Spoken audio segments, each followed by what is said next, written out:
Hi hello welcome back to మనోజ్జా and జోసూస్ channel. Today నేను అపోలో ఫిష్ కర్రీ ఎలా ప్రిపేర్ చేయాలో చెప్పబోతున్నాను. అండ్ దీనిలో మెయిన్ ఏంటంటే ఈ ఫిష్ తినడం వల్ల మనకు ఏమి విటమిన్స్ లభిస్తున్నాయి, ఏం క్యాలరీస్ లభిస్తున్నాయి అనేది తెలుసుకుందాము. మెయిన్ దీని బెనిఫిట్స్ ఏంటంటే దీన్ని తినడం వల్ల 167 క్యాలరీస్ మనకి లభిస్తాయి, 6 గ్రామ్స్ ఆఫ్ ఫ్యాట్ లభిస్తుంది, 3 గ్రామ్స్ ఆఫ్ విటమిన్ ఏ లభిస్తుంది, 3 గ్రామ్స్ ఆఫ్ విటమిన్ సి లభిస్తుంది, అండ్ 7 గ్రామ్స్ ఆఫ్ ఐరన్ మనకి లభిస్తుంది, అండ్ 7 గ్రామ్స్ ఆఫ్ కాల్షియం మనకి లభిస్తుంది.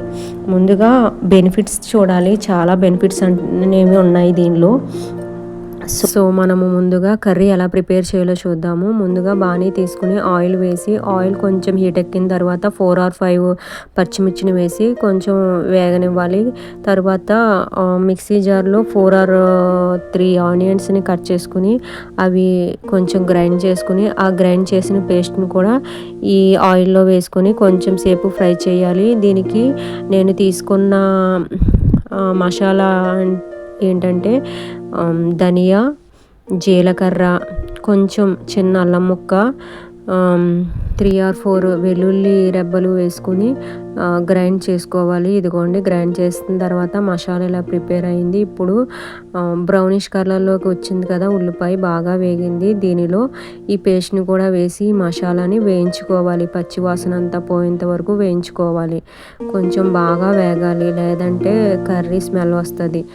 తరువాత బాగా వేగిన తర్వాత మనము పసుపు యాడ్ చేసుకోవాలి. తర్వాత మీకు కారము నేను 2 టేబుల్ స్పూన్స్ ఆఫ్ కారం వేసుకున్నాను. మీకు ఎంత కావాలో అంత కారం వేసుకోండి. నేను 4 పచ్చిమిర్చి వేసాను కాబట్టి అది ఇది చూసుకొని వేసుకోండి. స్పైసీ మీకు ఎంత కావాలో అంత. సాల్ట్ కూడా వేసుకున్నాను. తర్వాత ఫిష్ మసాలా పౌడర్ కూడా యాడ్ చేశాను దీనిలో. తర్వాత కొన్ని వాటర్ వేయాలి, ఎక్కువ అక్కర్లేదు. అపోలో ఫిష్ చాలా త్వరగా ఉడుకుతుంది, చాలా డెలికేట్గా ఉంటుంది.